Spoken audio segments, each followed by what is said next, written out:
Hi friends, Punit here from Sharing What We Learn. Today's video is gonna be about trout fishing, right Gaia?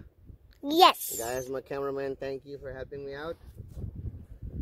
So, we all know trout fishing. This video is gonna be for my Nepali friends and family. हामी यहाँ लिइरहेको छौँ एउटा light action rod. यो क्रपी rod हुन्छ, तपाईको trout rod हुन्छ. 6 pound line अन्त ट्राउटको फिशिङको लागि एउटा एकदम अचुक आइडिया दिँदैछु म.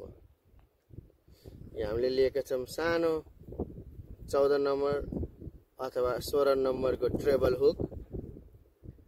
अब युट्युब भरि तपाईहरुले ट्राउटको लागि धेरै किसिमको बेटहरु देख्नुहुन्छ. मैले सुरुमा ट्राई गर्दाखेरि एकजना अलि पाको मान्छेले मलाई यो रेसिपी दिनुभयो, आइडिया भनौं. यो अमेजनमा पाउँछ, पावर बेट, ऑरेन्ज कलरको ग्लिटर हुन्छ यसमा. सो यो लिनुस् अनि अलिकति डो लिनुस् हातमा. Can they see this guy?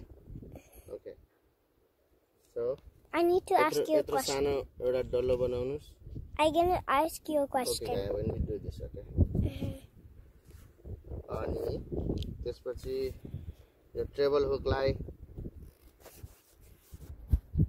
मजाले ढाकिने गरी तपाईले यो डोलाई वरिपरि मुस्नु पर्ने हुन्छ.